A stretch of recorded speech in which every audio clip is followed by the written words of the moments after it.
Welcome to Saddle Up Live, a transformative podcast tailored for women aged 40 and beyond, where courage, God's grace, and a touch of sass are the driving forces behind conquering life's challenges.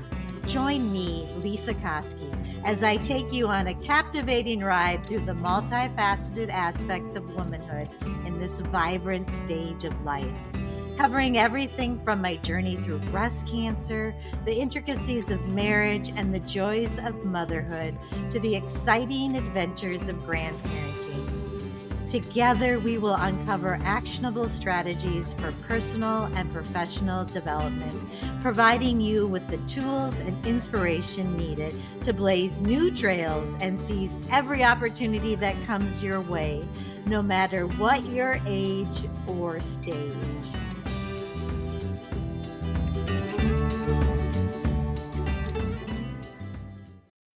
Welcome to the Giddy Up segment. I'm thankful that you're here, and I hope you listened to Tuesday's episode. It was kind of a quick, short one, but it was really inspirational to me. I was on vacation in Arizona waiting for family to arrive and just enjoying the quiet. And I had been on a long hike, which is a way for me to really connect with God. In fact, it was interesting today. We've got a bunch of snow, and I was feeling kind of uninspired and not super passionate. And, I look at that and I think, why is that? Why is it that sometimes I just kind of drag? And so I got up, I jumped a little bit, I walked around the barn, I moved my body, and that seemed to help. So I think sometimes, and now I'm doing this recording, and I think sometimes taking action can help. So anyway, that was inspiring. It was about success and how I have changed how I view success a lot since I was younger. And rather than white knuckling it, I really want to find my true calling and follow that. And I begin the day in scripture, and I turn to God and I go, how can I serve you today? And sometimes I forget till later in the day, and so then I'm backpedaling. But it has changed my life. And what I want to share with you is something hard that I went through just last week. And it was hard and it was good. It was me going to my first diagnostic mammogram since all my, um, you know, catching that stage 1 cancer started and all the things that I've been through. And I do want you to know that I am learning how to handle hard things so much better.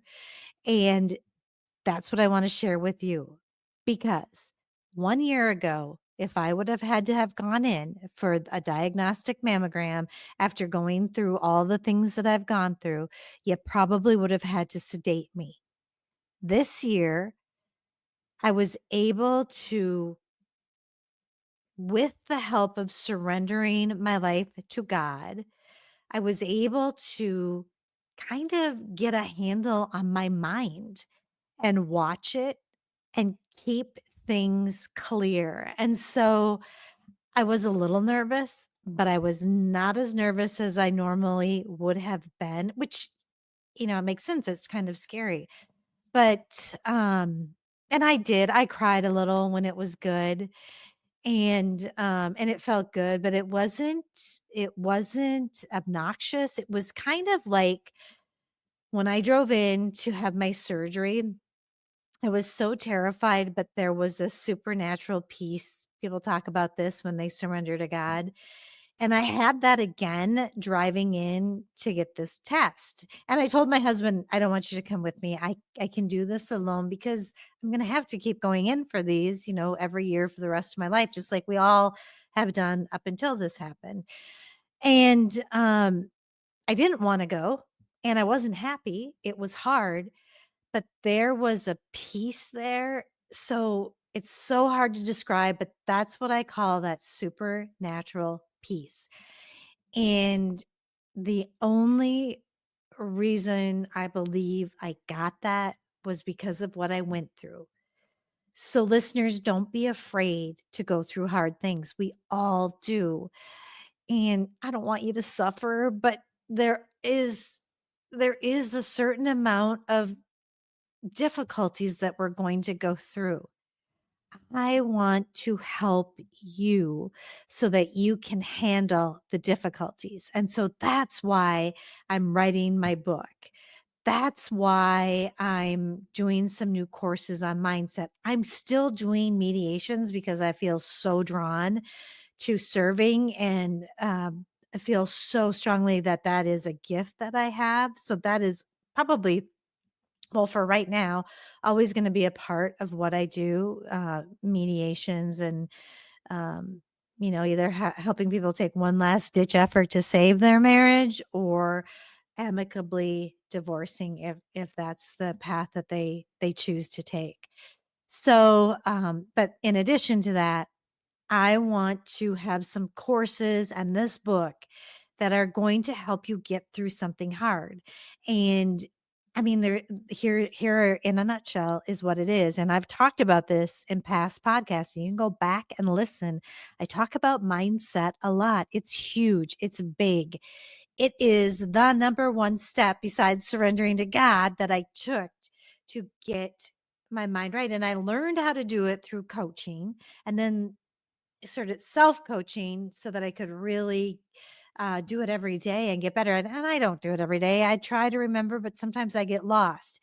And when really big, scary things happen, I got really lost and I had to go on a little anxiety medication. And so there's a lot of tools out there that we're going to need. It's just that we're going to really need to think through it and pick the option that's best for us, because we're all unique individuals. And I feel like that's true of anything.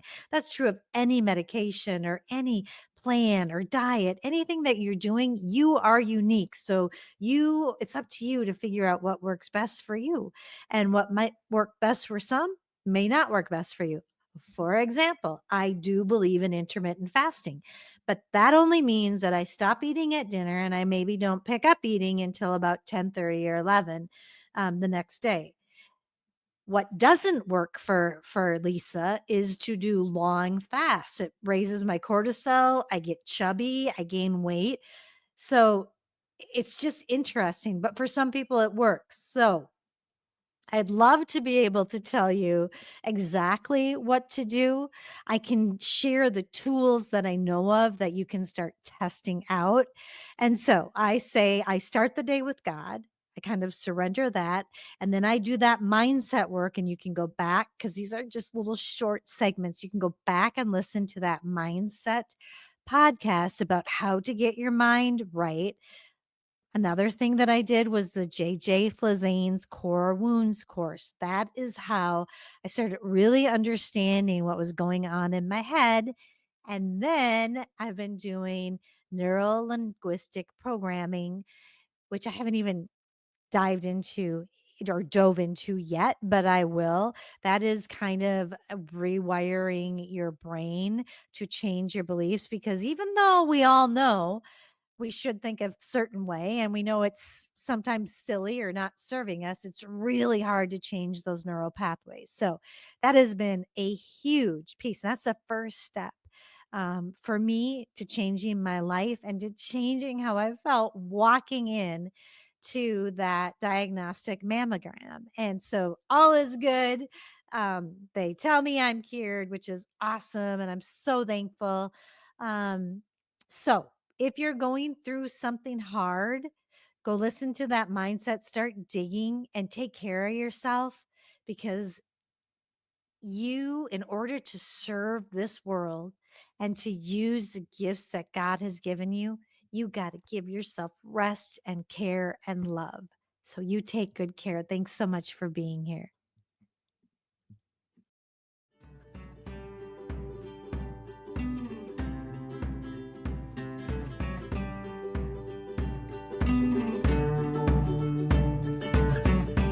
Thank you for tuning in to another empowering episode of Saddle Up Live. As we conclude this exhilarating journey together, don't forget to subscribe, share your thoughts, and become a valued member of our vibrant community. Because, as always, every woman deserves to thrive, flourish, and live her best life. Until the next time, saddle up and keep conquering those trails.